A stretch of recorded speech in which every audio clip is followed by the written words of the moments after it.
Hey everyone, welcome to the podcast. We are so excited to have you on the podcast today and listen to our Type 2s, the nurturing supporters, where we're going to do a panel and hearing from them on how they use their personality and their EIP parts.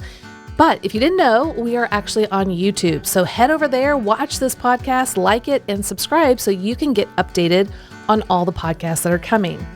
Well, like I said, we're going to talk to two Type 2s because each Type 2 is different. Now, yes, they have the same core motivations, why they think, feel, and behave. Those core motivations are the things that are really running the show, but we have more parts to us than just our main type. We're more than just one type. And we're going to talk today about how the Type 2's parts show up in different ways so that you can get a fuller picture of the Type 2s. Well, before we introduce our guest, if you're hearing EIP and you don't know what we're talking about, be sure to go back and check out episode 112. There we fully explain this new approach to the Enneagram that we call the Enneagram Internal Profile, or EIP for short. And if you want to know more about Type 2s, you can also listen to the previous episode 119, where we do a deep dive into the Type 2's EIP. Beth, why don't you give everyone just a brief description to catch them up on what is EIP? Yeah. So as we all know, God focuses on our heart condition. And the Enneagram brings awareness to if our heart is aligned or misaligned with the truth of the gospel. Now, your EIP, Enneagram Internal Profile, also helps you to understand the various parts of your heart. Now, when we look at just the main type, there are two parts of the main type. There's the misaligned wounded child, and there is the aligned beloved child. Now, under that, we have four connecting parts. These are types that are connected to your main type, and those comprise of both the wings and the two types that are connected through the lines, which we call Enneagram paths. Now, each of these parts can show up in your daily life and circumstances, either aligned or misaligned, depending on whether you're operating out of that wounded child or the beloved child. Now, it all depends on who's leading, who's driving the bus, right?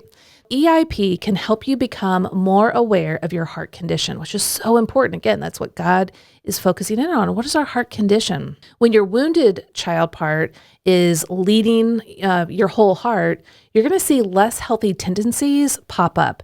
And this is going to negatively affect your relationships and kind of every area of life. So we want to awaken to become aware of this so that we can surrender, depend, and ask the Holy Spirit to come into us to make ourselves aware of who we are and whose we are. And that is when our beloved child wakes up, shows up, and leads the rest of our heart.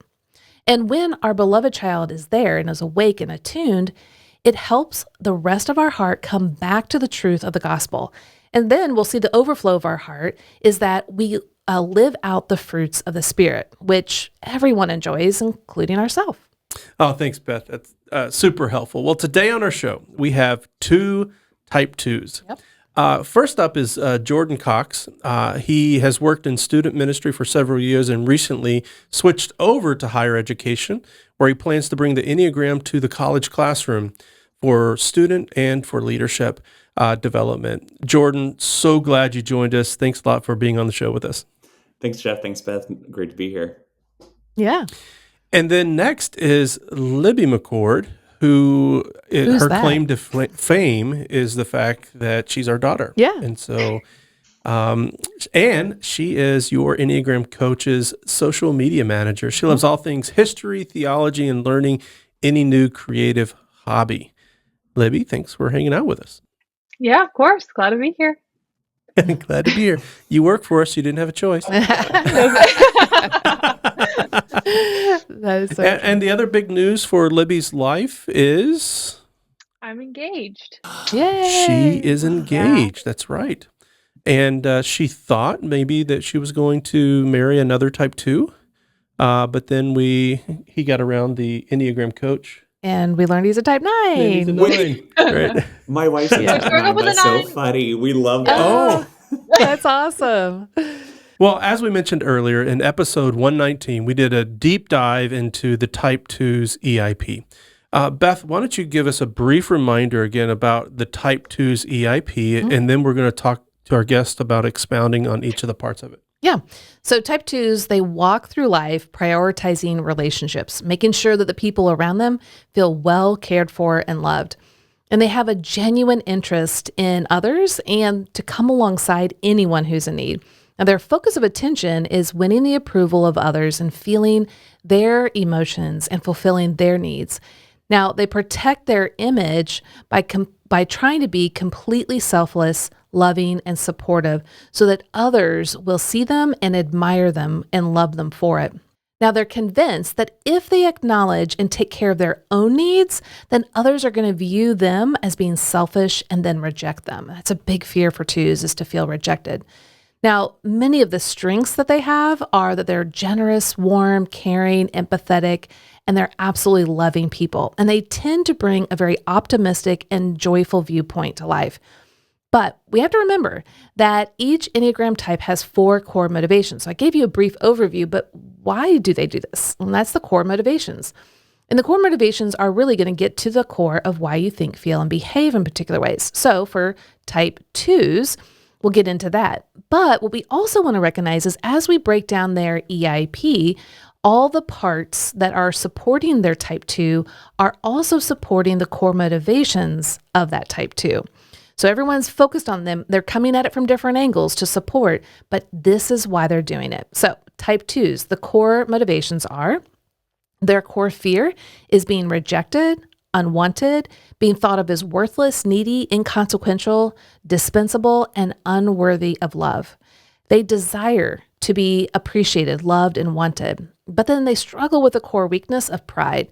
And this is where they're denying their own needs and emotions while using their strong intuition to discover the needs and emotions of others. And once they do, they confidently insert their helpful support in hopes that others will see what they've done and say how grateful they are for the type 2's thoughtful care. Now, the core longing, the message their heart longs to hear is you are wanted and loved.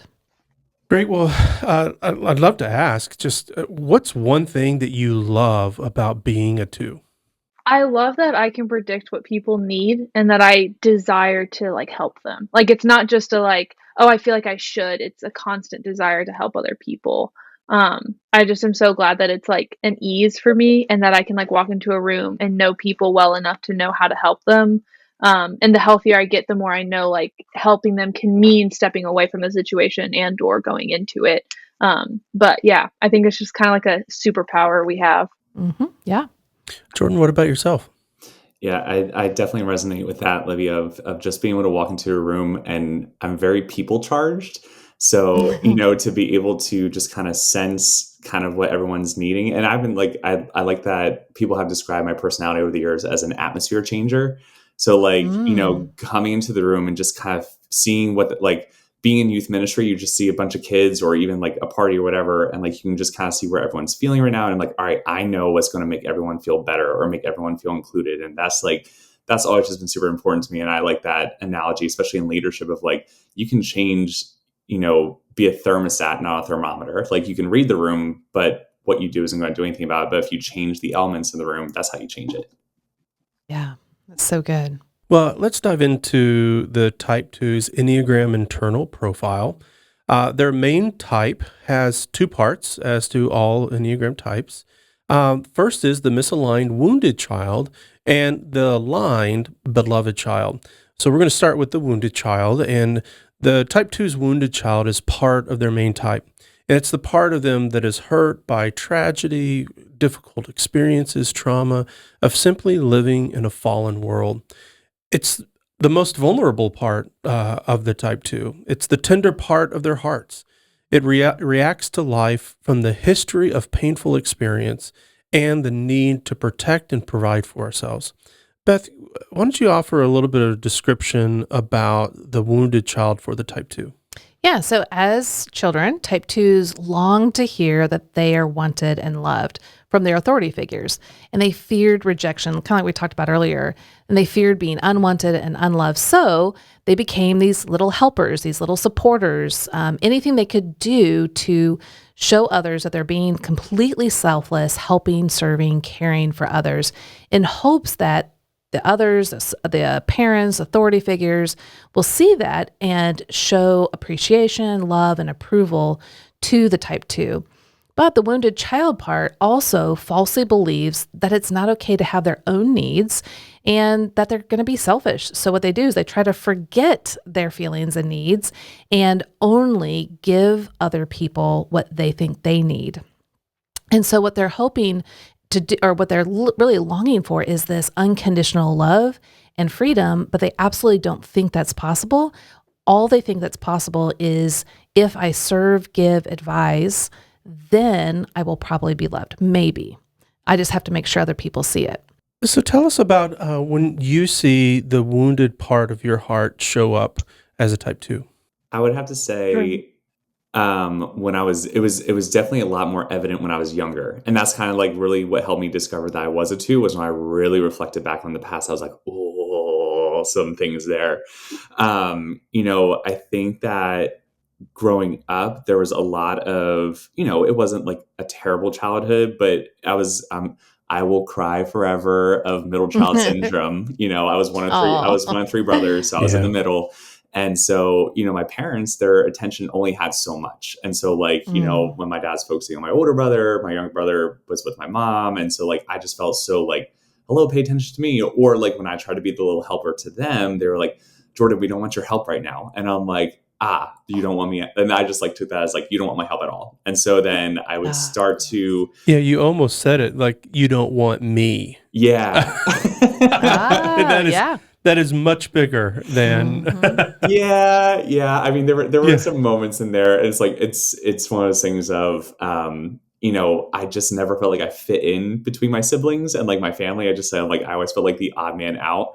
And so just the way my personality was, I was kind of more, I wasn't aggressive like my older brother. And then my younger brother was more of the imaginative type. And I was just I was the feely, kind of engaging others, people's emotions. But yeah. And then, so, that was kind of one of those moments of I started to look at other people's affirmations, like teachers and in school and stuff like that. This is a short analogy of, so we had this thing called Shining Star at our elementary school. And instead of me being a normal 5th, 4th grader, being cool and going out on the playground with everyone else, making friends, no. I decided to stay inside because I knew that good deeds and services get you this award every, once a month you get recognized. And so for the whole entire school year, I would sacrifice my recess to wipe down the lunch tables and just make sure do they see this? I am wiping tables. Wow. So Perfect. That was one of those, I was just one of those things of wow, I really neglected friendships on a playground for a monthly award. Yeah. Yeah. Well, did you get the award? I did after 3 months, and then I stopped because they said you can only get this once. And I'm like, all right, fine. Libby, what about yourself? How do you resonate with the idea of wounded child? I mean, your childhood was perfect without tragedy, harm, or anything. So I don't know what you talk about. But if you want to talk about something, you're welcome to do so. Yeah, no, it was great. It was perfect. I definitely resonate, especially at school. I'd say I'm a senior now in college, and I feel like I finally am starting to understand what it's like to have a healthy relationship with school and professors. But I always seeked validation of am I the perfect student? And not just in grades. It did matter to me in some ways with grades, but in every way that I acted, did they see me as their safe student, that was their fun student to have, the one that made their life so much easier?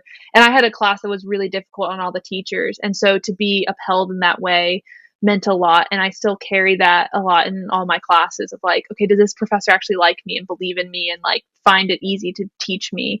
And I would say even as a kid, I remember just times where I would clean the house or even clean y'all's cars just randomly in the morning. I never felt like I had to, but it was just in a way fun to me. But I was also but mom and dad are going to be happy about this. They're going to feel loved.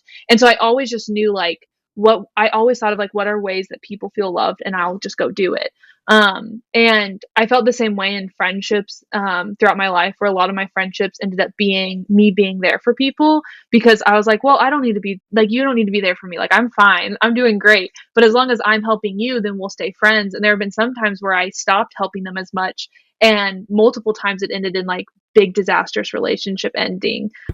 I would even say like at the beginning of me dating my now fiance, I just remember always thinking, you're gonna realize I'm not as great as you think. Like it always, and there was one night where we had ended a FaceTime call and I was gonna go to sleep, and I just felt like I needed to say I'm sorry, and I had done nothing wrong, but it just felt like, and I like wrote it down in a journal because I was like, I don't know why I'm feeling this, and it just felt like this internal guilt of like, he doesn't know that you're imperfect yet, and he's going to figure it out, and he's not going to think you're worth it anymore.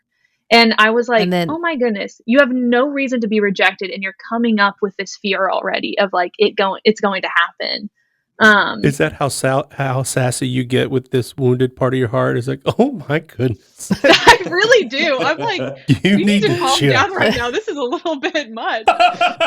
It's like, I don't even realize as a 2 how much, like, if I really think about it, there's more times that like probably 9 out of 10 times, if I'm fearing something, it is because of rejection. If I go back to the root of it, like and I don't like the fact that that is true, but like we're figuring out stuff with his schooling, and I just keep thinking, well, am I making sure that I'm supporting him well enough? Like deep down, I'm like, are you going to make a decision that will hurt him in the future? And that's like all I really fear about, which is like, it just is then if he like, realizes I didn't help him and he needed my help, then he'll reject me.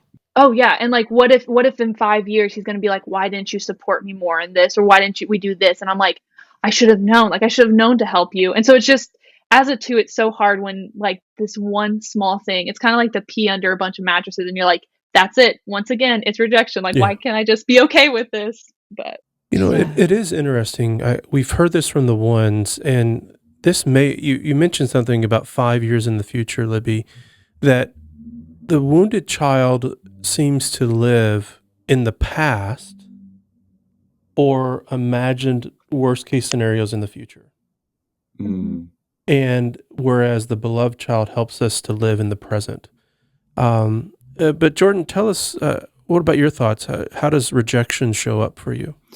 Yeah, I mean, I know for me, when it comes to rejection, anything I did, there was always that like moment of like, oh, who's watching? And like, it was one of those things of whether it be schooling or job. Like if I kind of catch that in my like recent years of like a new career path, like switching over to higher education.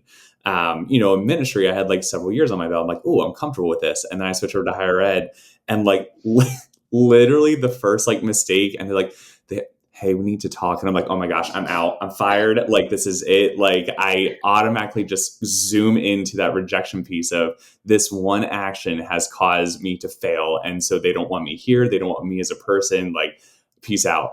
And so that has always just kind of like always floated in the back of my mind. And I think it's just because I think most of the time, I know for me personally, I felt rejection from my family. I did get permission to talk about kind of like deeper things and elements of my family. Like, my dad had we had a lot of like verbal stuff going on at home. And so like, I was called worthless. I was called, I was not wanted, and like, or my actions and things like that. And so I felt that from my parents. And so I had this rejection that, if I don't feel wanted by someone else in the world or the church or wherever, like if I don't have that, then who's going to want me? And so I always kind of like operated out of that mindset that like, all right, for sure, family, unfortunately, like feels like they don't want me. And even though it was said deep down, I know it's not true now, but back then I was like, this is real. And so I would like look at everything else in the world of like,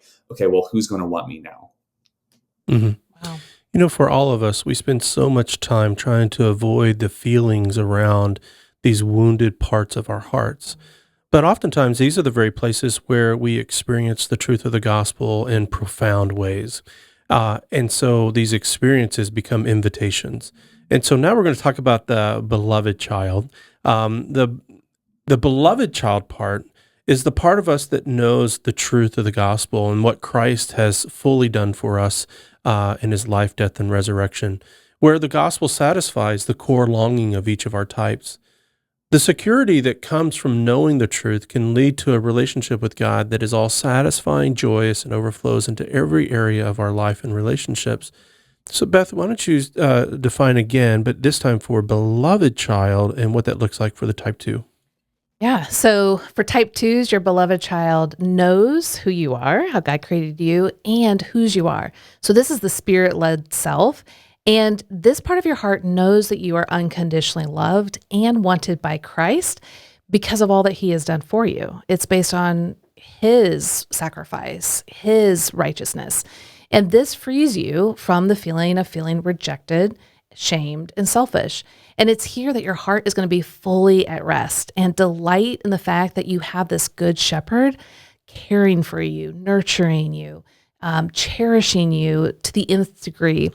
And this enables you to then to extend the same love and care to others without needing anything in return, without needing that approval, without making sure you're not going to be rejected, because that security rests solely in Christ. So let's talk about the beloved child. When do you see this, your spirit-filled self show up in your life? So it's funny when that was an interesting laugh. No, I was laughing about, like, I was thinking of the instructional video you guys sent out of, like, you named your, like, beloved and wounded child. So, like, Yes. My wounded child, I was like, I call him, well, from that I call him Jord, which is ironic because I was like, the only two people who call me that were my dad, who I felt the most rejection from, but then also one of my, like, closest best friends as a kid, and, like, that kind of, like, captured. She just loves the world. She's kind of like that 6'7", and so she sees the innocence in everything and, like, her people. So, like, Jordan was my wounded, and then my beloved child is Jay Cox. I got that nickname in high school, and so I just, like, come alive when it's like an awesome rapper name. Yeah, that's cool. That's awesome. So, I just feel most, like, I don't know, I feel most whole when I'm, like, fully aligned in the gospel and as the beloved, and that's where I feel like most Jay Cox-esque. Can we make that a verb now? Jay Cox-esque? Yeah, right. Yeah, it is now. Absolutely. Done. I'm going to name my beloved self that. Yeah, like, it's just so wild of just knowing that, like, to know that I can just use my gifts and what God has equipped me to do to make others feel, I think that's one of those things that, like, we put our own needs on the back burner to help others feel wanted. But, like, when you look at it in the whole, like, well, I can make you feel a part of a community or, like, a body or something, that is so important. And, like, that's so wholesome and healing to others. And even if that's not your, like, childhood hurt or whatever, it's so rewarding to know, like, oh, this is what the body of Christ could feel like. This is what, like, the church could feel like. And so to do that with no strings attached and just knowing that, like, hey, and then I'm sure, Jeff, you've experienced this in the church, you as well, Beth, of, like, you're not going to please everyone. And so it's just one of those things of, like, hey, it's okay. Like, I still love you in the way Jesus loves me, and we offer grace. And I think that's one of the biggest things of, I offer more grace to myself. I offer more grace at Jay Cox than I do Jord. Jord, I'm very hard on, and he's in return hard on me. That's right. But, when I'm able to offer grace to myself, then I'm able to recognize my emotions, my needs, and I'm able to verbalize that out loud. Yeah. Mm-hmm. Libby, what about you? I think the name I would have for my beloved child is Bibby. It's what I used to call myself, and then what people called me as a kid. And then actually for, like, a year or two, some of my best friends in high school called me that, and, like, got to the point where it'd be weird if they heard the name Libby. But it's more so I just think of, like, the moments where it's almost like childlike excitement to do something in life. And it's like in seeing that part of my heart come out of, like, I'm doing something because I want to, like, I'm helping someone because I want to. It's never that the exact thing has changed. It's the way I'm going about going into it and wanting affirmation from it. Yes. And so for me, it's like whenever recently I've been trying to hang out with one friend a week because I've been just so busy with work and school.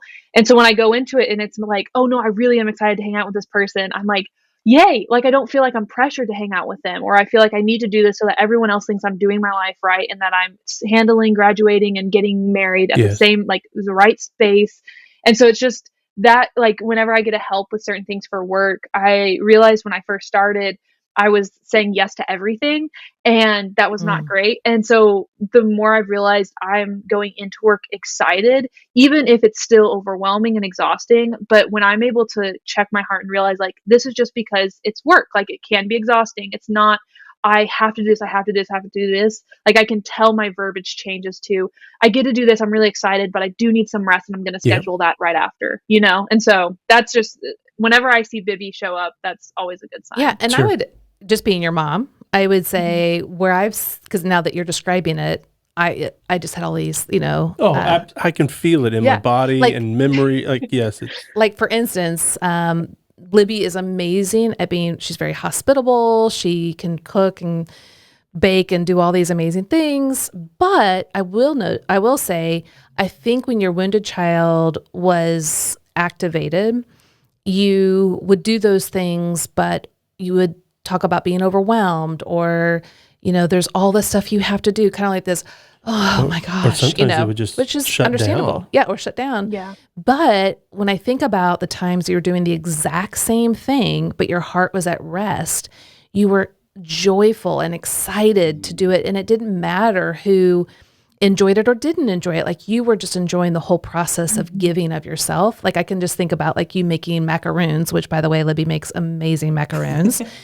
And that's an extremely hard thing to make. It's not like, you just kind of whip some macaroons together. There's a whole process. Well, Libby just whips them together. Yeah, well. Hundreds of them actually at one time. But I can just see you, like if I'm just thinking about that, like, and it could be that there are times that you make macaroons and you're overwhelmed because you said yes when you shouldn't have. That would be the wounded. Yeah. But when I see you saying yes to things and you're excited, I can just picture you enjoying the whole process, which is, I don't understand because as a 9, I'm like, that's exhausting. Like, why are you putting all this? Let's just go to Sam's and buy macarons. And she's like, Beth Mom. sometimes gets overwhelmed because I have a lot of meetings. I do. I'm like, I'm overwhelmed just thinking about why is he on the steps. phone again? Why is Libby doing that again? Can't everybody just stop? Like, don't you guys just want the easy way out? Like, we can just go to Sam's and buy them. And she's like, Mom, no, I want to love through the process.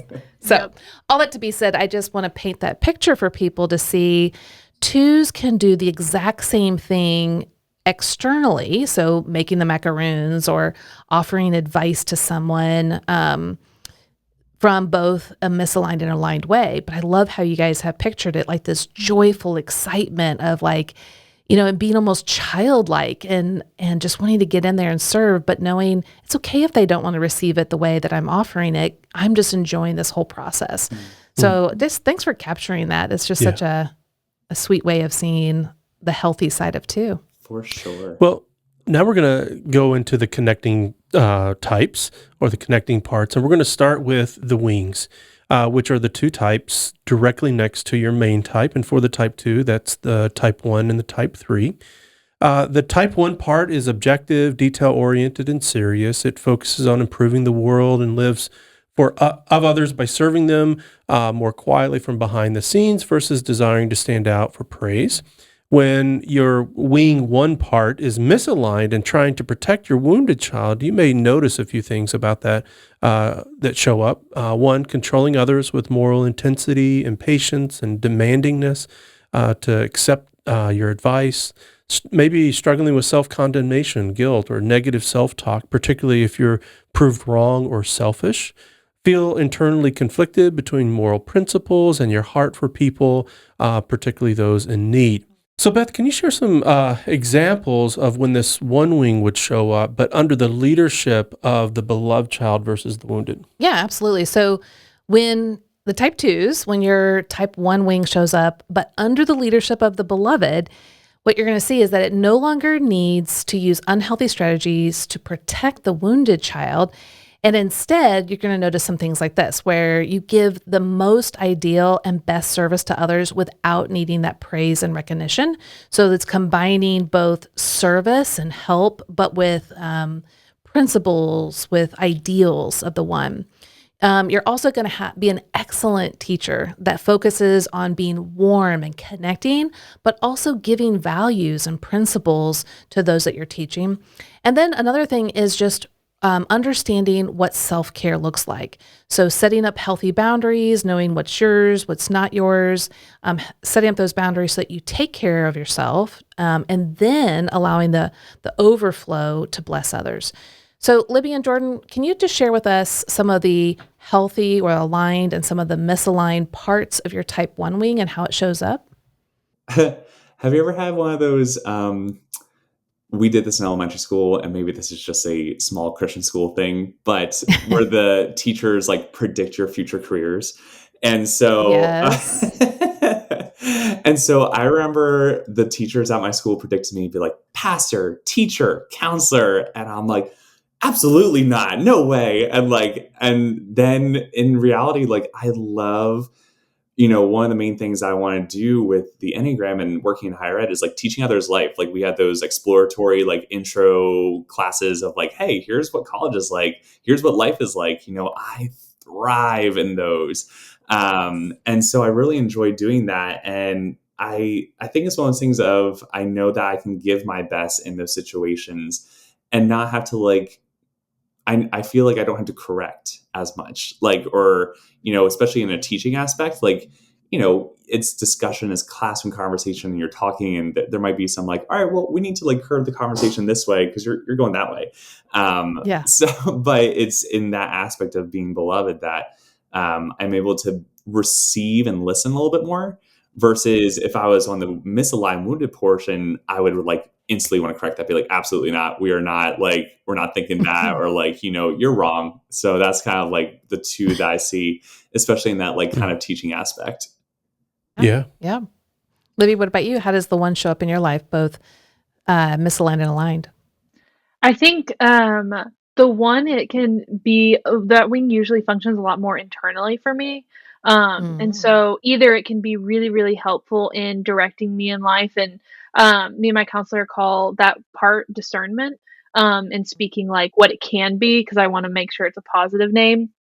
Of just like, I always see it as a teacher in my head, like literally middle-aged woman teacher, and I'm sitting in a desk, and either it's going to give me like, when I sit in, I'm a history major, so when I sit in history class, I light up, I'm so excited, and I get to learn. And so with my job, I see that when I'm gathering information and I can decide like, hey, this may not be right, and I can detect that and help people with seeing things that could be wrong, or like help correct things. But the one comes out really horribly when she comes from discernment to correction. And it literally internally looks like a teacher yelling at me, like, you did this wrong, why wouldn't you? Or like handing over like an F on the test. And so for me, I've had to like speak to that of like, why do I feel like that rejection comes in of like, you have to do this right, how dare you like do this wrong? Like, and then it'll come against other people because I'll start correcting everyone else around me to try and make up for the fact that I did something wrong, so that I know I won't be rejected. Sure. So yeah. Like when you got off the phone with your fiance that one time and you're like, I need to apologize, that you would have been experiencing this one part of your heart? Yes. Yeah. Like definitely the one just speaking like whatever lied to me, and having to check in of like, is this actually discernment? Like, did I actually do something wrong? And speaking to it and saying like, I do understand this is great, because at one point I will do something wrong and I do need to apologize to him. But right now you're not helping me. Like, you're only making me feel rejected, and he's Yeah. never spoken that to me. So now there's a disconnect in our relationship that he doesn't know and I don't understand. But if I let it fester, will create a problem, because I'm going to be living out of rejection and not actually how he loved Yeah. me and cared for me. So then Yes. when you bring the beloved part of that, the discernment part, it totally changes the conversation inside, right? Oh, yeah. Yeah. So how interesting is that? That even in the same moment, it is both the part that's getting you spun out, and yet it's also the part to say, well, let's reconsider this. Like, did you actually do anything? Is this even real? Yeah, Which is discernment. Because ones bring wisdom and insights. And so Yes. if you Yeah. can bring that one part back into alignment, you can say, no, wait, hold on a second. Like, let's look at this from, a discerning, wise perspective. And okay, you know what? I'm feeling something. Maybe I just need to bring this up to my fiance and just make sure, get clarifying information so that I don't get spun off, or at least that he knows that this is a part of me that can kind of come online sometimes, and I don't even know why or when, but at least he can recognize it or help me to stay in what's true versus this false narrative. That's really good. That's really great. Well, so now let's talk about the 3 wing. And the type 3 wing for the 2 is outgoing, affirming, friendly, self-assured, doesn't want to be exposed as a failure or feel worthless. It supports their main types by creating connections with others through accomplishment and winning the affection of others and meeting other people's needs. When the wing 3 part is misaligned and trying to protect the wounded child, you may notice a few things. People pleasing to gain higher status and admirable friendships, and to feel more valuable and successful.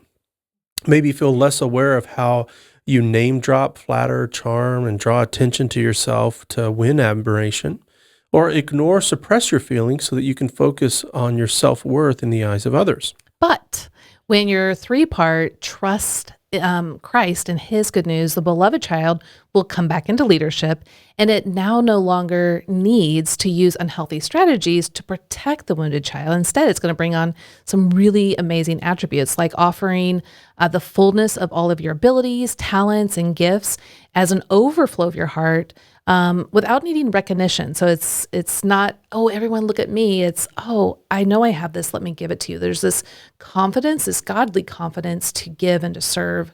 And then there's, again, that self-assurance, the energetic feeling that you have to impart to others what God has given you.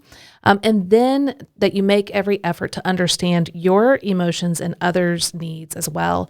And that's really key because the type 2 is repressing their feelings and 3s are suppressing it. So it's almost the same because 3s are like, oh, that gets in my way. And the 2s are like, no, that's being selfish. But when your beloved comes online, it's like, no, we need to know our authentic self and serve out of that. So just from that, guys, can you share a little bit about when your type 3 part comes in either misaligned and aligned? I am heavy on the wing 3. I just started recognizing my 1 a little bit more in the recent years, but like when people look at Jordan or Jay Cox, they're like, oh yeah, that's a 2 wing 3 in there. And so when I was, kind of in and out of college and just trying to figure out life, I actually used like my careers as like a crutch or to make like worth in that. So like I use student ministry as my identity for the longest time. Like if I didn't succeed in that, and like I said, it wasn't so much performance based of like, oh, I want to be like the greatest youth pastor there ever was. No, it's like I wanted to succeed and have everyone like me because otherwise they would reject me. And so that's where my wounded child came out, was in my career path. Even in like, I don't know, I think it's one of those things I look back on my, childhood of like, I was told to be quiet and like not express myself. And so that's where I kind of got that things of like, well, I can't really be truly Jordan. And so I'm going to suppress that. And then I was able to kind of separate myself from my family for a little bit. And I want the whole world to know me. And so like, I prided myself on like making the most friends, like social media followers, like blah, blah, blah, and like all this different stuff. And I'm like, and then I would name drop and be like, oh, I know this person. Like, or like when people would connect with me on social media, like, how do you know this person? Like, oh yeah. Like, I'm like, I went to summer camp with them for 5 days once a year. Like, that's not a real relationship, or I really don't know them, but I use that to kind of gain advantage and to like gain their trust so that they would want me. Like, oh, I would want to be friends with him because he has that connection.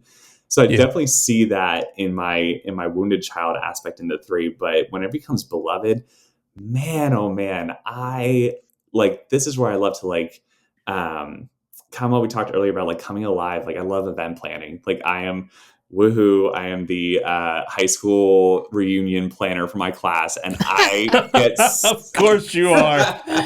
Yes. So I get so excited when it like talks about like getting our class together, making this like big event and whatever.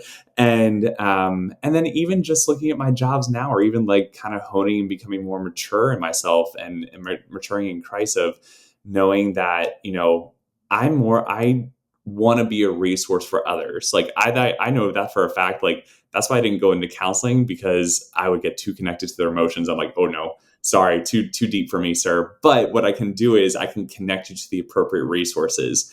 And so that's why I like being like kind of like the switchboard of like, let me hear your heart, let me feel your emotions, and let me connect you to where you're going to get help. And I like being a bridge for others. Like, I think that's where I'm the healthiest, is when I'm bridging for others and not being their savior, or thinking that like I have to save them. And because I know their needs, I'd rather be a bridge for them to find that out for themselves. It's a beautiful way of putting it. Thanks. Hey, Libby, what about you? I think the unhealthy part of my 3 comes out when I'm wanting to do absolutely everything. Because I realize and my parents will know this, I said this, I love just creative hobbies. And so I've taught myself a lot. There was one time last year during the pandemic that we thought 2 of my roommates had COVID. So I taught myself the Adobe Illustrator, and I still use it. Like within 2 days, I was like, I might as well learn it. Somebody may need me to do it, so why not? And so like all of my hobbies are like, I've learned it. And so now like there'll be people who have asked me like, oh, can you make this graphic? I'm like, yeah, no, I know how to use it. Yeah, I can do that for you. And so when the 3 comes in, it's like you have to be successful in everything you do so that people actually accept you. So it's not just can I do it, it's I have to succeed in it perfectly. And so if I were to get a bad grade in something, or if I were to be told by a boss like you're not doing this well, whole world crashes in a moment. Like I will like panic of like, oh my goodness, I'm going to get rejected. And there have been times where I literally have thought like professors have hated me because I didn't get a good grade, and they really didn't care. Like they knew I was a great student, and they were like, yeah, no, you just didn't do well. Like there's one time I didn't get a good grade, and I came up, I was like, I'm so sorry. I don't know how I like missed these things. She's like, yeah, I don't know either. Just do them and I'll give you the points. And like she literally just like knew like, yeah, no, I don't. And I thought she was going to hate me. Like, how could this student not do well enough? Well, it's just so sad that you felt like you needed to apologize, like it somehow burdened her as a teacher. Oh yeah. I still like have to battle that. But then when the 3 comes out, it's like in a healthy way. I get so excited. I've realized that the most with actually working for YEC, and I brag about my coworkers all the time, which if anyone doesn't know the YEC coworkers, they should all know every single person, because like I feel that energetic 3 and that like almost childlike joy come out when I'm doing my job. And there's of course moments of fear of like, I'm one of the youngest, if not the youngest worker at YEC, and I'm just now starting this career and I'm trying my best. But I see the like, I can say like, no, I can do this. And if I don't do it perfectly, I feel that safety of like, they'll tell me and we'll figure it out. And that's one of the first times in my life that I've worked to get there. And I've been in a community that fosters that, where I can say, oh yeah, no, I don't really know how to use this. And somebody like, oh, okay, cool. Well, just get a meeting with me and I'll help you figure it out. Whereas before I would have like watched a million YouTube videos to figure it out, never ask anyone for help, and then just say that I know how to do it and pray that I don't make a mistake. And so I realized that the other day I was leaving campus, and I'm like a full-time student, and I'm working like 25, 30 hours trying to get married. And like, it just is a lot. And I realized I was like, wow, I've been handling this really well. Like I'm okay if there's some things that don't work out perfectly. And I've learned to speak more gently to myself. Whereas before, if I even had half that load of work, I would have never been able to act that way internally and have a better internal monologue. So that's great. Libby, I'm curious if your one wing is the teacher and you're sitting in the desk. What does the 3 show up? Is it just the phrase? Yeah, I can do that. Yeah, it kind of like to me almost seems like a runner. Like it's like the runner's just like, yeah, no, I can keep running. And sometimes you think that you're in like a runner's high, and you're like, my unhealthy 3 is definitely not. And it's like, no, but we're going to keep going. Like I recently watched a YouTube video of this girl who ran for 24 hours straight. And I was like, that's my unhealthy 3. Like it says you will run. Like no matter what, you will prepare yourself, but it will destroy your entire body. A perfect example, and I usually don't type characters a lot, but I think for me, and there'll be disagreement, that's okay. Like, it's such a 9. Like I don't want to make anyone unhappy, but I have an opinion. Let's go. Yeah. But Leslie Knope, I think, is a perfect example of a 2 with a 3 wing. 100%. I mean, the gifts she gives are crazy excessive, and 2s are amazing at giving gifts, and she won't say no. But then the principle of the 1 you see in her comes out, and the fun, and the 2 fun and the optimism and caring for people. But yeah, she definitely doesn't want to say no, and she doesn't want to like lose on whatever park project she has, like she is going to go to the nth degree, but it's all because she's wanting to help and serve people. That's right. Yeah. Well, actually, and I just want to go back just for a second. For those that are listening that are type 2s, so I'm also connected to 1 and 3 as a type 9. 1 is a wing as well, and then 3 is connected to my path line. But as you guys were talking, one thing that I've had to discern, because I know when I'm talking about which part is operating in me at a certain moment, a lot of people will say, "Oh, is that 1?" And I'm like, usually when I'm like, "No, that's not 1, that's type 3." And some people are like, "Okay, what's the difference?" Well, I see my type 3 as the overarching theme is you're not good enough. That is you should be successful. You should be achieving. It's in that framework. Whereas the 1, it's about being good, right, and moral, balanced, all those things. So it's more like you're not right. You're wrong. So it's Natalie is the one who creates the superwoman. Yeah. So my 3 part is like, we can do all things. Like, let's put on, confidence where there should be none, and let's just go for it, and like, you can do it. Like, just keep working hard and pushing yourself. And people might be warning, me of burnout. It's like, no, what? No, we're just going to keep going. It's fine. And, then all of a sudden you do. And so I think that for the 2s that are out there, to recognize the different messages of the 3 and the 1, the 3 is, again, about that success and achieving and what do people see. The 1 is not about really what people see. It's about principles, ethics, morals, procedures, right, wrong. Yeah.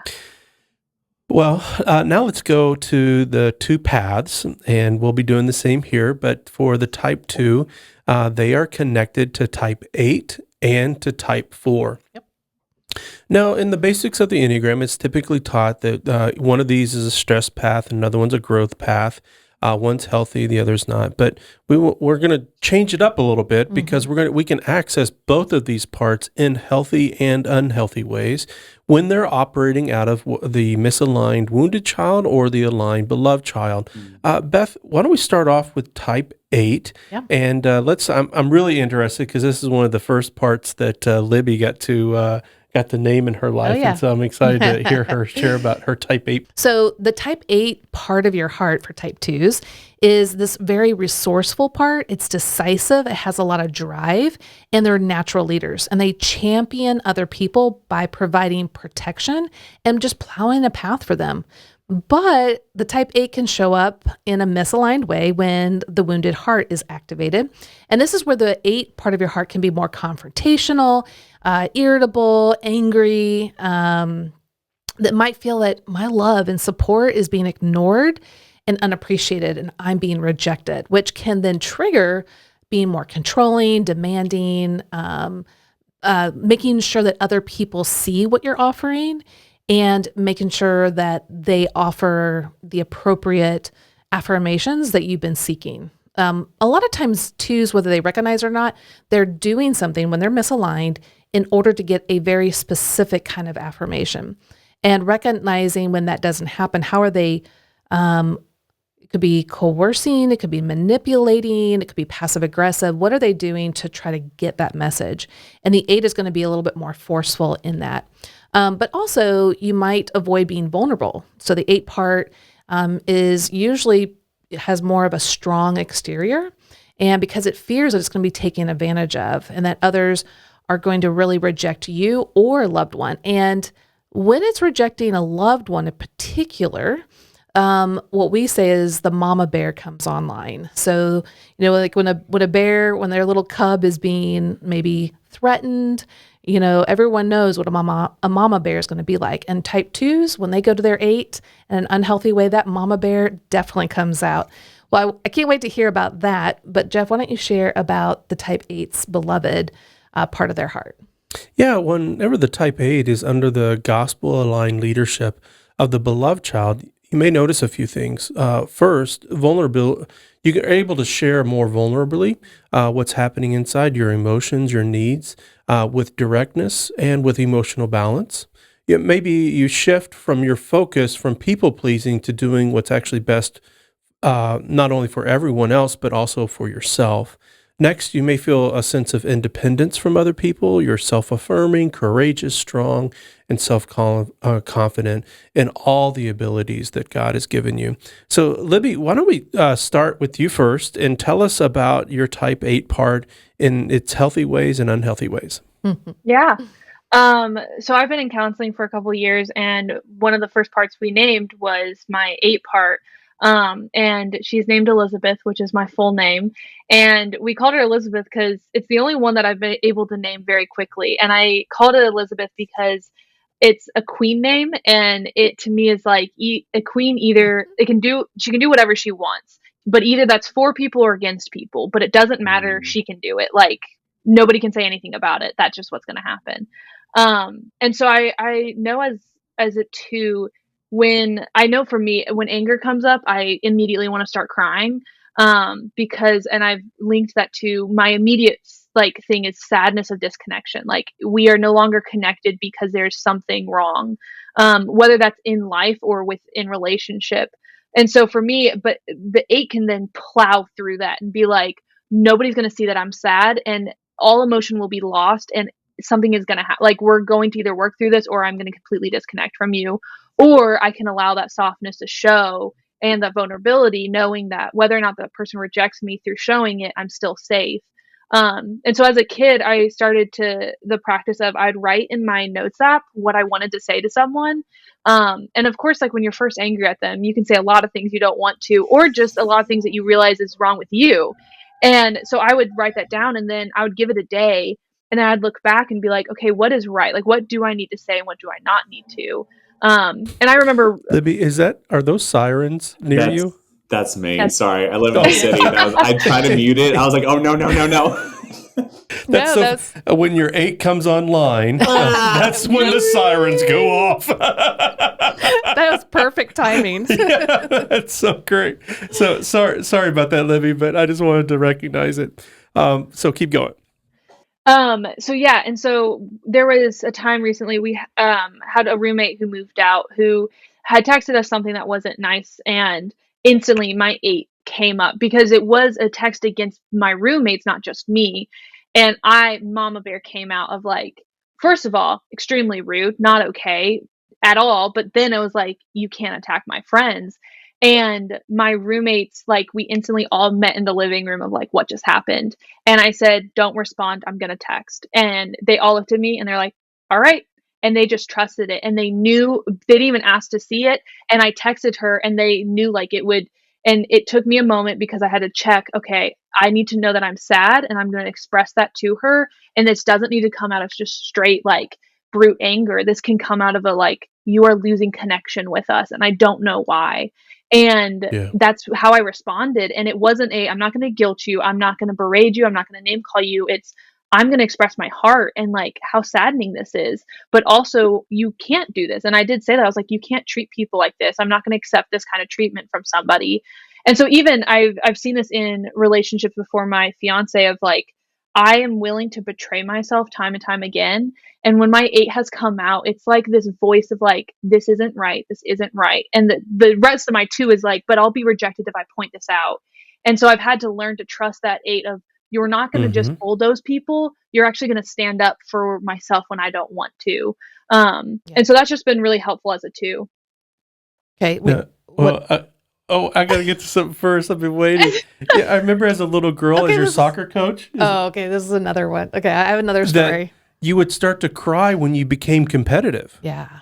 And I know like for me, it was just that anger of like, I don't like feeling angry at people. I don't like my competitiveness coming out at people this way. Because I was like frustrated. Like I was like, I am going to hit your shins. Like you are going down. Like, this is not going to be clean anymore. Awesome. I didn't know that the tears were hiding violent tendencies. Okay, wait. But in kindergarten, we get a call from her teacher to come in. That's right. Remember this? About that, yes. And there's this kid, there's this boy who would chase her friends around recess. And they were really frustrated. Like they didn't want to be chased, but he kept chasing them. And she literally took him by the winter coat and tossed him.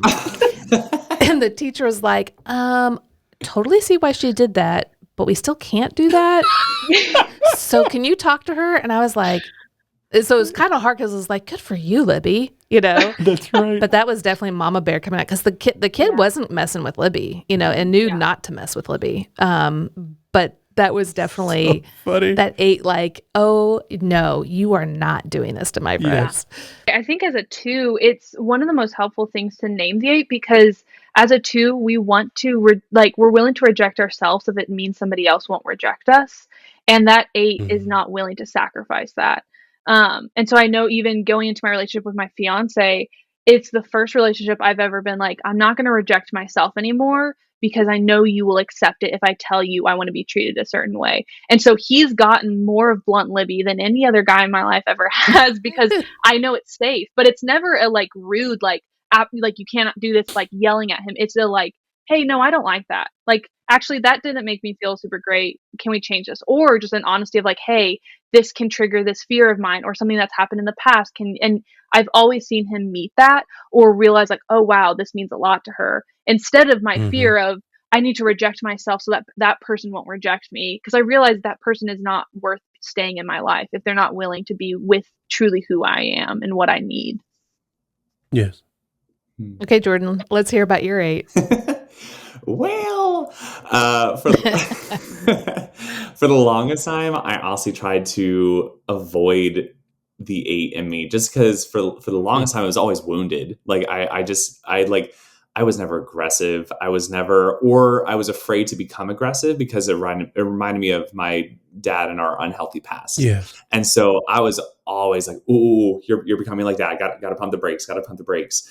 And it's funny. I don't know, Livy, if you feel like this way, but I feel like my wings are more so for everyone else in the world, and then my past, like the 4 and the 8, they're like for the people that are closest to me. Like they're the ones who truly get to see that.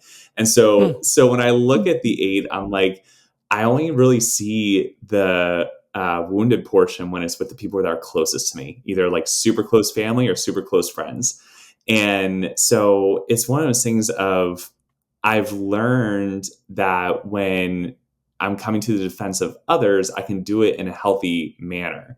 I think I've definitely grown into that as a husband in these last 4 years of having to defend my wife and to, really stand up for Steph every once in a while. And so that was kind of one of those things of like, I kind of just like, well, if I bring something up, then that means there's tension. And that's like that weird, like, we're 2s, but also 9s of like 9s are trying to keep the peace, and 2s like, well, I want to keep the peace because I still want to be your friend. And so that's where I really just kind of grown into that aspect of finding that. But I see those moments of learning to see that even with like, I don't know, even with seeing when God kind of like talks to us, or like when we're kind of like striving to do our own thing, he's the one who's like correcting, or like, he is vocalizing like, oh, like this is where the boundary is. And so I think that's one of the things of the 8 portion of me has helped me when it's aligned to set boundaries, because otherwise if I'm always like, what we said before, I will also just, here's Jordan in high school. I was voted most involved, always saying yes. Yes. So literally just spreading myself to the thinnest of thins. And that's why whenever I would burn out or like fizzle out, it would be because I said yes too much and I didn't know how to set a line and I didn't know how to set a boundary. Yes. So I think that's where my 8 really comes in, and just when it's aligned in the gospel of like being able to say no, and like not having that rejection of like, all right, well, I had one friend recently tell me of like, if they feel like that your friendship is going to get cost because you finally vocalize something for the first time, it's like you thank God for the season that you had them in your life. And then you just say, hey, wish you the best. So that's been super helpful to kind of just reflect on those relationships and friendships over the years. Cause I would try to please everyone to make sure that they wanted me and wanted to be my friend. But now when I look at those, I'm like, were those the ones who would push me to not set a boundary? Or were they the kind of people who are like, ooh, we're going to keep on, we know Jordan will say yes to this. Right. So that kind of really helps me to put a stop to it. Like, yeah, not today. And I even did that with like ministry. Like I said yes to serving all the time. Like they're like, I went to a new church and they're like, oh, you'd be really good with student ministry. I'm like, I'm aware. So yes, I'm there. So it's just one of those things of like, to like learning to say no, like, all right, we're in a season of life right now that we said no to ministry. Like we need to get poured into, both of us, like me and my wife. Well, it's important for the 2s to recognize this healthy part of the 8, and 8s are really good at delegating. Yes. They see the big picture, and they know they don't want to do all the details. The 8s are big picture people, so they'll delegate. And so I think as a 2, when you start hearing a lot of asks or seeing a lot of needs, it would be really amazing to just take a step back and maybe even write them all down and go, okay, what is God calling me to? And where can I get help into this that's not just me? Like, how can I delegate it out? That way you're not spread so thin. You know, I think that's where the 8 part can really shine in you guys. Well, let's talk about this last part, and that is the type 4 part of our lives. Now, the type 4 part for the 2 lives primarily in the imagination and feelings. Deep down, it has an idealized vision of the person that it desires to become. But it feels like it's tragically flawed and lacks qualities that others possess. It supports your main type by giving you profound depth and authenticity, a necessary component for developing healthy connections and relationships with others. When our type 4 parts as type 2s are misaligned and trying to protect the wounded child, you may notice a few things. First, feeling rejected because others are not listening to or accepting your help, and feeling that they don't understand how difficult it is to be so helpful to others. Yeah. I mean, that's such an interesting statement. You don't know how difficult it is to be me. Yeah, right? Like, you don't know how hard it is to be stretched thin. Like, oh my gosh, you don't understand. Yes. You don't understand how spread thin I am, or you don't understand how busy I am. So one of the things about EIP that it sheds light on the different voices and characterizations of these parts of our heart. So, Libby's got a mega marathon runner in her head. She's got a teacher in her head. And just seeing you do that, Jordan, like that's your 4 part. He's so emotional. Gosh. Literally, I cry. Like when you hear, like, or ABC, the homemaker show, when they said move that bus, I'm like, always sobbing. I mean, even mannerisms that we use when we describe these, like that is the voice. Yeah, because each of these parts bring an energy and a perspective. Yeah, we talked to a one once talking about his inner critic, and it was like this 30 speakeasy gangster guy putting him down, mocking him. I'm like, wow, that is so specific. Yep. Well, another thing you might notice whenever your 4 is out of line with the truth of the gospel is that withdrawing when you feel moody, melancholy, or misunderstood, to protect your reputation and work out of your own emotions alone. Or you could be daydreaming about becoming free of always needing to be helpful and to be selfless. Well, Beth, why don't you talk about what it means for the 4 part to be gospel aligned under the leadership of the beloved self? Absolutely. Well, things that you might notice is that you're going to actually enjoy resting in the beauty of like nature, allowing your creativity and feelings to emerge and to actually really experience them. Temporarily set aside helping others, just temporarily. I know 1 or 2s are like, wait, what? So just temporarily, to set aside time to be more to help yourself have more self-care, practicing intentionality in your scheduling, processing those feelings, and really just kind of like, again, looking at your whole schedule and seeing where am I stretching myself too thin and why? Like, what's really going on? Is this healthy or is this out of fear? Is this the wounded or is this the beloved child schedule? Because the thing I hear the most from 2s is, I'm so busy. Oh my gosh, I'm so busy. And I'm like, as a 9, I'm like, you don't have to be so busy. You can chill said and the relax. Compliant 9 who's always too busy doing what other people tell her. Yeah, but I love that it was like a different. song too. It's totally different. Totally different. But yeah, that's my type 9. I was like, just chill and relax. Is that how your type 9 talks? Oh, yeah. I know, seriously. Like, you don't have to say yes to people. You don't. You don't. You have to make them happy. Right. But you don't have to say yes. Okay. And so then also just, sitting with others in difficult emotions without trying to give them unsolicited help. So that can be kind of hard for two, but it's such a beautiful place because fours do this just like, it's just what they do. But as a two, they're thinking, I need to advise, I need to support, I need to nurture, I need to need. And yet the best thing to do in those moments is just to sit and listen and allow the person to be and to ask curious questions and allow them to go in whatever path that they need to go in. And then if it is the right, healthiest, appropriate moment, to ask if they would like some advice or ask if they, hey, would it be okay if I gave some thoughts, and sometimes the answer is going to be no, and that it's not a rejection. And that's when the beloved part of the two with the four ring comes in and go, oh, that's okay. Yeah, let's just sit here with this. So guys, tell us a little bit about what it's like when the misaligned and aligned part 4 shows up for you. The unhealthy one always came out when I was like trying to wrestle with like kind of like when things weren't the way they were supposed to be, if that makes sense. So like, I remember very distinctly of like, number one, like growing up in the church, I would make sure no one knew about my problems at home, because otherwise like, if you see the real side of this, like of really what goes on in my family, then you're not going to want me, like, and that would reject from my church body as well. And so I remember like on those like camp weeks, I would just like go off by myself and like, I would think about and try to process everything, but it wasn't because I was waiting for God to answer them or like to like help me sort through it with the Spirit. Like, all right, Lord, what do I do with this? It was more so of like, okay, if you think through these emotions, they'll go away and then you don't have to worry about them anymore. And like, that was kind of like my unhealthy, misaligned self of like, don't worry about your emotions. Like, I did the thing of thinking about my own self. Now time to start thinking about others again.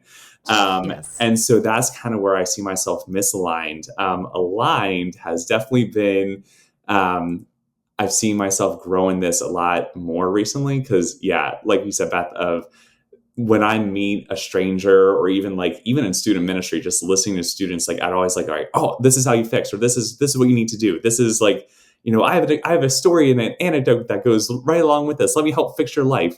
And it's fun to like now to just like practice sitting, listening, and then that ever so hard phrase of, would you like my advice, instead of just instantly inserting it in, has been so helpful. It really has allowed me to be, because that's the thing. That's what's great. What we said about this earlier, Olivia, of like, we have this power to feel others, but it's really when we're aligned with the gospel that we can actually like sit in emotions with others. We can really be a true empathetic person when we're just listening versus trying to fix the emotion to be like a happier emotion, or like something of like, oh, you're dealing with some really tough things. Let's get you to a better place because that will help fix everything. And so that's kind of where I see the aligned and beloved kind of really assist in that 4-wing, or that 4 path is through that. It is interesting. You illustrate something that's very insightful, because we have certain feelings about these parts of us. And even like there's almost a sense like you have to appeal it, or it's a part of you that you don't want to recognize. And that's true for all of the Enneagram types and how we relate to our parts. Is that it's not that they exist, but the reality is that I have feelings about it, and that's why I don't want to recognize them. Libby, why don't you go ahead and share about your type 4 part? Yeah, I think the misaligned, it kind of made me laugh thinking of like how we want to like seclude ourselves to not show people how we're not okay. Because my fiance has made comments of like, why don't you often, like, you don't really cry in front of me that often. And I'm like, huh, interesting. And then there was one time when we were dealing with trying to get an apartment and it didn't work. And I just sat there silently, frustrated. And then finally, when I got to the sad part of my heart, I was leaving his house and I drove the car for like 2 minutes, not even getting out of his neighborhood, and just parked and started bawling and couldn't stop crying. And I was texting him, like, I can't keep doing all this work for all these areas of my life. Like, I can't hold this all together anymore. And within 10 minutes, he realized, obviously, I was texting him and I hadn't left. And he dead sprinted to that part of his neighborhood and then sat in my car. And it was freezing cold. So he was like huffing and puffing. And he was like, I was like, why did you do that? Like, I'm fine. And he's like, because you're crying and you need me here with you. And I was like, oh. And he was like, so I'm just going to sit here, even if we get nothing done. Cause it was like 12 o'clock at night at that point. So we couldn't do anything about the apartment stuff. But like for me, it helped me realize, and it happened again recently where he sat with me. He's like, are you going to cry? And I was like, no. And he's like, do you want to? I was like, yes. And then within like 2 minutes, I started bawling again. And like, just having somebody like pinpoint, like, hey, it's okay if you're not completely together, and to admit that you can't do it all, and to then help, like, have someone help you take off, like, show you, like, hey, don't do this. Like, he's a great guideline for me of, like, I see how busy you are. So if I ask him, like, should I take this on? And he says no, he's probably the saner voice than my two-ness inside of me that's like, no, we could still do it. Like, my three's like, no, we'll accomplish it. We'll do great. But I think the best part of the better part of the four comes out when I'm talking with my friends and they're talking about how hard their life is. And I've learned to sit there and listen, and how helpful that is for people. Like, I never understood how helpful it can be to not try to initiate helping someone. Like, actually sitting there can be helpful. And sometimes pushing yourself into someone's life is extremely not helpful and harmful. And also I've realized having them, like, giving them advice that is not linked to me is even better. And so most of the time I'll be like, is there a way I can pray for you? Is there a way that, like, what if you journaled about this and this, and then we talk about it? Like, prompting them to figure it out internally first, and then being like, okay, well, now that you kind of are like, this is the feeling, we can come up with ways to actually act it out. But I've realized that just that fourness of almost like a creative way of helping has been really unique to, like, I don't know, being a two, like, what is a unique way that I can serve and help you and be more creative, and not just think there's one way to help you and it's my advice. Instead, being like, I still find my value in, like, the fact that, like, I still love people, but when I have a four roommate, when she needs to just brain dump, and then I'm like, okay, well, how about you journal about this and this? And she's like, great.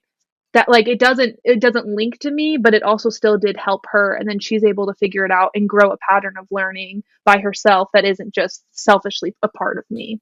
When I remember when you were a teenager, you had a couple of friends that I remember specifically this path for you, and you were really hurt and felt a lot of pain because they would ask for your advice. They really looked up to you, and you would give them really solid advice, but then they wouldn't take it at all.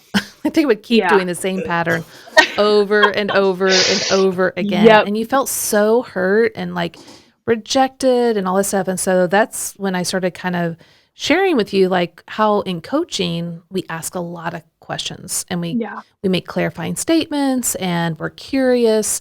And so I really was, trying to help you to see that different way of approaching it. And over these years, you've integrated it more and more and more into this really beautiful, healthy space that you're integrating both that healthy 2 part of your heart, but also the healthy 4 part, which is really making great strides in people's lives. So, well, now that we know all about the parts of the Type 2's EIP, it's helpful to visualize them as kids on a bus.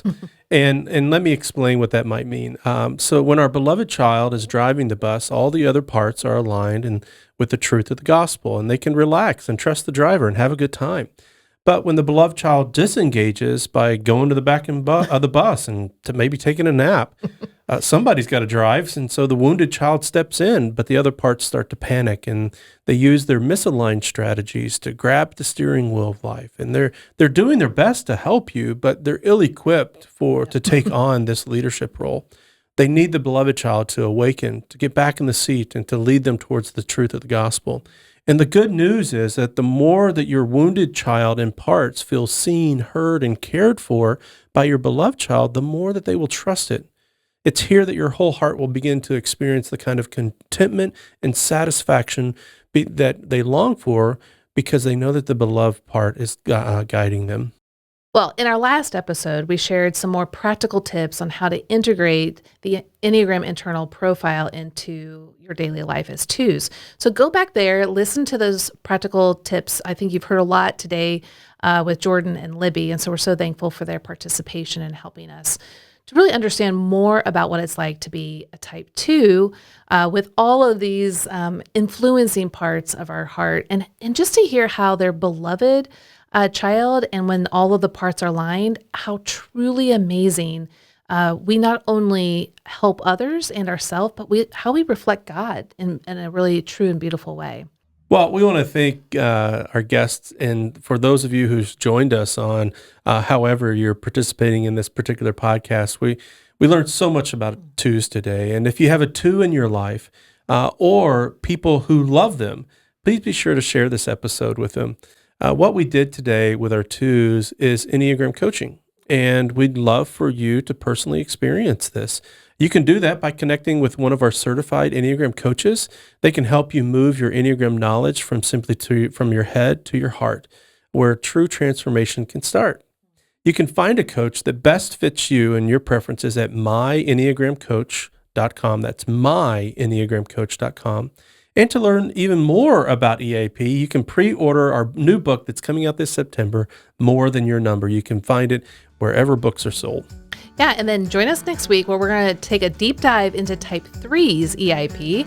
And as always, please remember that the Enneagram reveals your need for Jesus, not your need to work harder. It's the gospel that transforms us. Thanks so much for joining us. Bye-bye.